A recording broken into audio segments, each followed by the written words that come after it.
أعوذ بالله من الشيطان الرجيم بسم الله الرحمن الرحيم والصلاة والسلام على سيدنا محمد وعلى آله وصحبه أجمعين والسلام عليكم ورحمة الله وبركاته.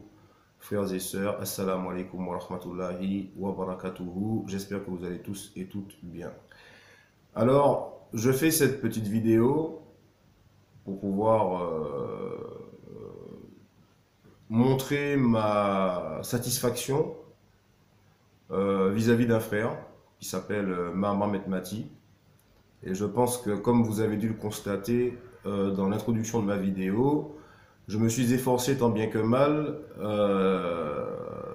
d'introduire cette vidéo comme il le fait, bien que je ne parle pas arabe, du tout d'ailleurs, et que je comprenne juste les mots qui sont en rapport avec la religion. Donc je comprends vaguement l'introduction de cette présente vidéo, donc excusez-moi si je me suis mal exprimé en arabe, c'est pas l'intérêt premier de cette vidéo. L'intérêt premier de cette vidéo est de remercier vivement le frère Mahamar Metmati pour le travail qu'il a fourni, car je suis un de ses abonnés et je n'ai pas encore eu la chance ni de discuter avec lui directement, ni de le voir, chose que évidemment j'aimerais réaliser, bien entendu.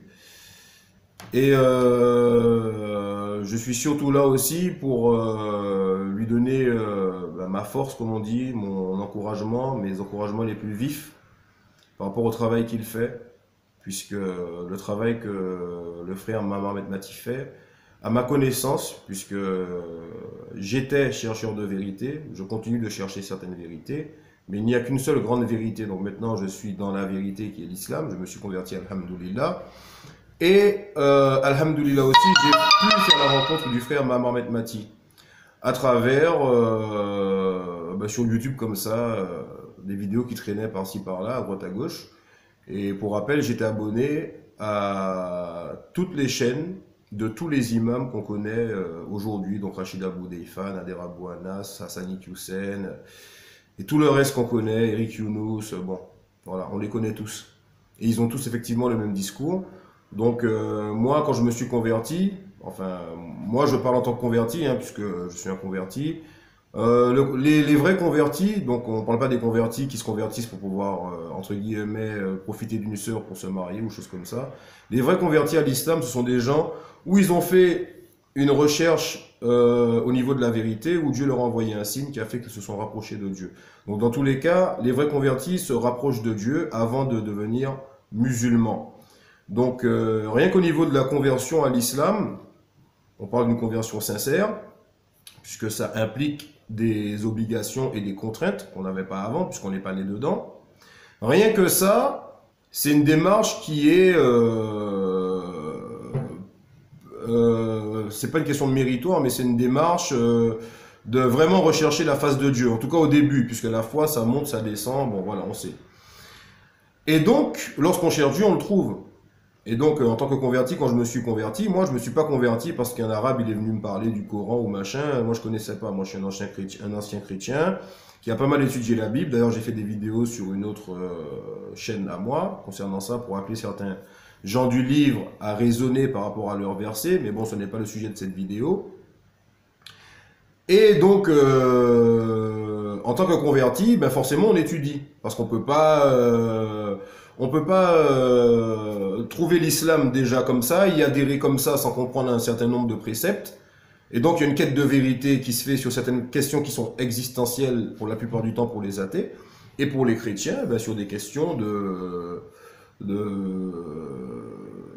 plutôt corrélation Bible-Coran. C'est-à-dire les histoires, qu'est-ce qui est vrai, qu'est-ce qui est faux, qu'est-ce que le Coran dit, qu'est-ce que la Bible dit.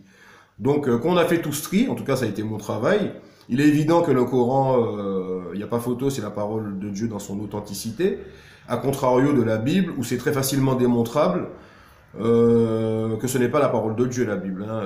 Moi, à mon niveau, j'ai fait plusieurs vidéos sur ma chaîne, sur mon autre chaîne, qui s'appelait à l'époque Chez lui le Dragon. Et je n'ai pas fait de vidéo pour montrer la falsification, les falsifications évidentes qu'il y a dans la Bible, parce que le but de mes vidéos, c'était pas de casser la Bible, puisque la Bible, c'est un livre qui contient la parole de Dieu, puisque je l'ai étudié pendant plusieurs années avant de me convertir.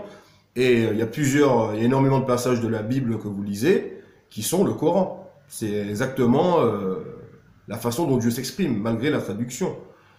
Et donc voilà, moi j'ai pas fait de vidéo là-dessus pour pas, on va dire, faire trop mal. Moi j'ai juste mis en évidence que dans la Bible, il y a des versets où le tawhid, il est évident, où la Trinité, ça n'existe pas, et des choses comme ça.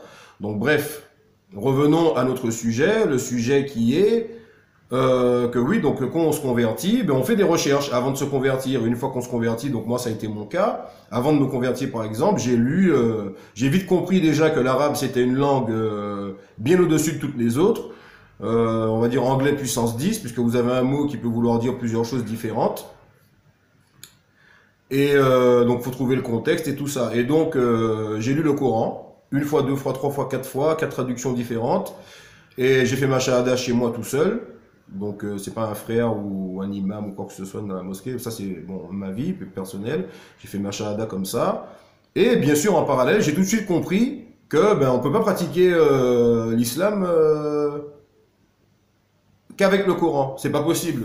Quand vous êtes converti, vous êtes obligé de fouiller comment on fait la prière, comment on jeûne le Ramadan, les mois sacrés, des choses comme ça. C'est des choses qui sont évidentes, rien qu'à la lecture assidue du Coran, sans même rentrer dans l'exégèse et les hadiths, les saïds, tout ça.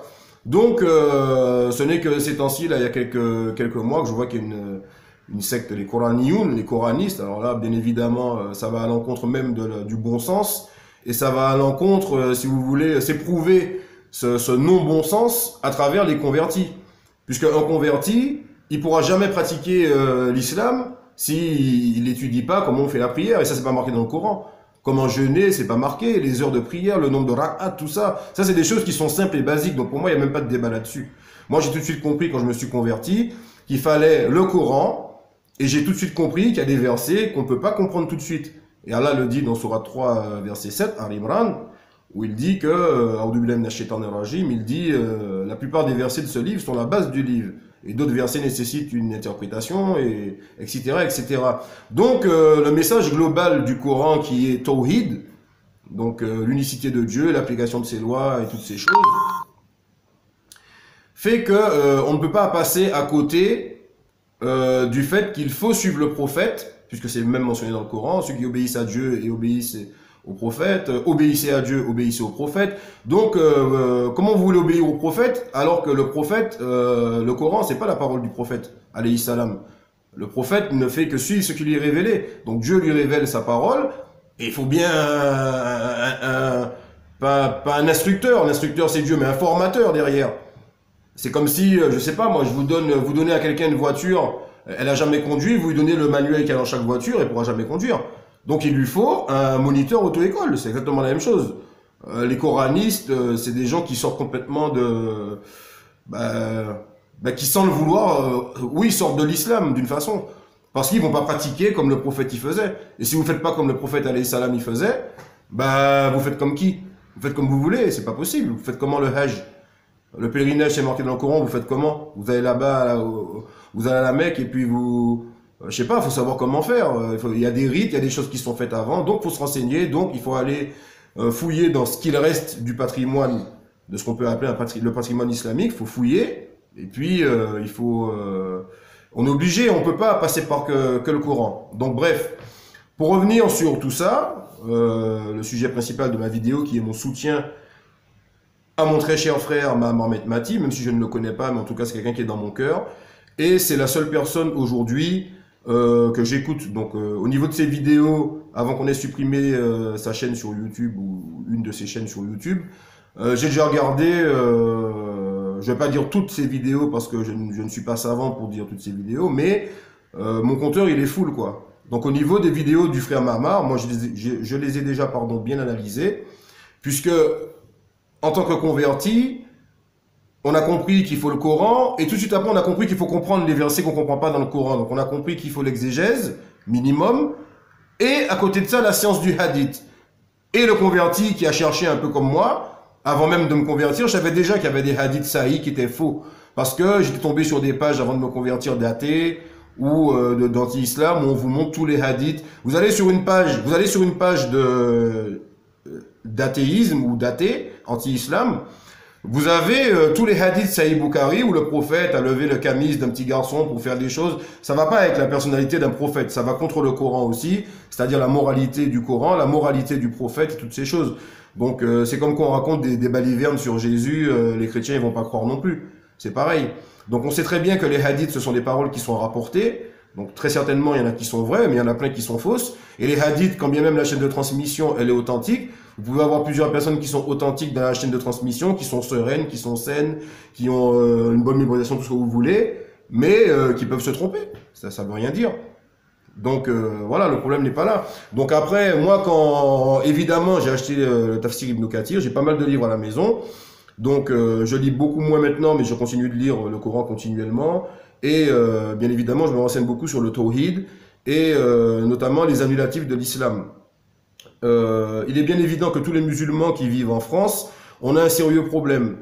On a un sérieux problème que le frère Mahamar Metmati, que Dieu lui récompense pour le travail immense qu'il a fait, parce que franchement, il y a beaucoup de boulot hein, dans ce qu'il a fait, parce que moi j'ai regardé toutes ses vidéos pratiquement. Il y a un travail qui est immense qui est fait. Il y a une justesse des propos. Il y a un discernement et une sagesse qui ne s'acquièrent qu'à travers la lecture du Coran et à travers l'étude continuelle des textes, donc forcément de la lecture continue.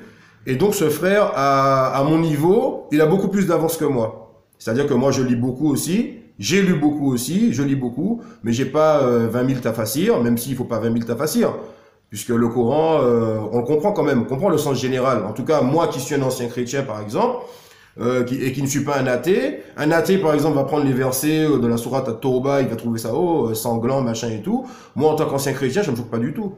Vous prenez la Torah, le djihad, il est maintes et maintes fois mentionné. Vous prenez toutes les histoires racontées dans la Bible, Dieu ordonne d'éradiquer la corruption. Donc, faut bien comprendre. Le mécréant lui-même, il fait des djihad. Le mécréant lui-même, qui n'est pas dans le haqq, il a son président, il a ses armées, et il envoie bombarder et tuer des gens pour une autre cause que celle de Dieu, d'Allah, pour ses propres intérêts personnels. Donc moi, en tant qu'ancien chrétien, ça me choque pas quand je lis les versets du Coran où Dieu ordonne ou de se défendre ou de faire en sorte que la vraie religion soit propagée et que cesse la corruption qui règne sur la terre. Puisqu'il est évident que tant que la parole de Dieu n'est pas appliquée, que ce soit la Torah authentique lorsqu'elle était révélée, donc pas celle qu'on a aujourd'hui, que ce soit celle-là, l'évangile ou le Coran que vous appliquez, ça demeure la parole de Dieu. Il n'y a pas un livre qui est au-dessus de l'autre. Il y a seulement un livre qui a été révélé. Chaque livre a été révélé à son époque, avec un messager particulier. Donc pour une génération particulière, à l'époque de Moïse, il n'y avait pas les WC qu'on a aujourd'hui, par exemple, j'en sais rien, moi, c'est un exemple, pour vous dire. Donc voilà, donc ce frère Mahamar, il est indéniable que le travail qu'il a fait, ça représente des montagnes de hasanat. Moi, c'est ce que je pense. Alors, si ça représente rien pour d'autres frères, à mon avis, au niveau des hasanat, on est bien en dessous de lui. Donc, il est évident que je ne m'accroche qu'à des gens qui peuvent me rapporter de la vérité. Donc, je suis abonné à d'autres chaînes. Mais au niveau de ma religion, la seule personne qui m'apporte quelque chose, pour ainsi dire mon professeur, même si je ne l'ai jamais vu ni quoi que ce soit, mon entre guillemets guide, et je dis bien guide avec guillemets, puisque moi je m'appuie beaucoup sur les livres comme lui. Donc il est bien évident que quand vous avez quelqu'un comme Mahamar Metmati qui fait une vidéo de réfutation et il s'appuie grandement sur les livres, c'est difficile de le réfuter. Donc après, oui, il peut être intelligent ou bête, mais en tout cas dans ce qu'il dit, c'est irréfutable dans tout ce qu'il dit. Donc l'islam de France qu'il dénonce depuis un moment, j'ai pas besoin entre guillemets de tomber sur lui pour voir que c'était vrai, qu'il y avait un problème avec l'islam de France, de par son nom déjà, islam de France, alors que non, islam c'est tout court. De même que sunnite, chiite, bon, Allah dit dans le Coran, ne faites pas de secte, ne vous divisez pas. Moi personnellement, je suis un musulman qui doit suivre le Coran et la sunna. Donc je prends les hadiths qui me semblent en conformité avec le Coran et la parole des savants, et on prend tout, faut prendre tout. Plus on a beaucoup, et plus l'entonnoir il se referme, et on arrive au haqq. Et à mon avis, aujourd'hui, la seule personne qui a beaucoup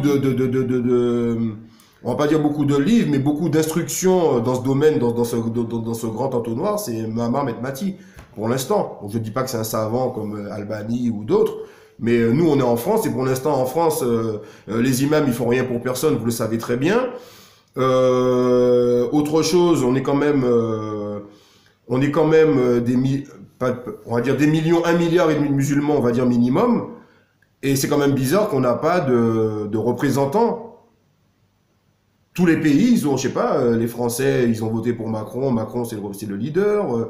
En Chine, chacun, il a son truc. Poutine pour la Russie, machin. Mais nous, les musulmans qui sommes soumis à Allah, on n'a pas de leader, on n'a pas d'émir, on n'a pas de calife. Et comment on fait pour pratiquer l'islam sans calife? On a un problème. Et toutes ces choses, vous avez interdiction de parler de tout ça dans la mosquée. Parce que c'est politique. Donc les autres qui sont... Il n'y a qu'une seule vérité de toute façon. Donc les autres, c'est soit nous on est dans l'erreur, soit les autres ils sont dans la vérité. Donc nous si on est dans la vérité, ben comment ça se fait qu'on n'ait pas un représentant qui nous dirige? Ou au moins, même si on ne peut pas, ben, essayer de revenir à ça. Ben non.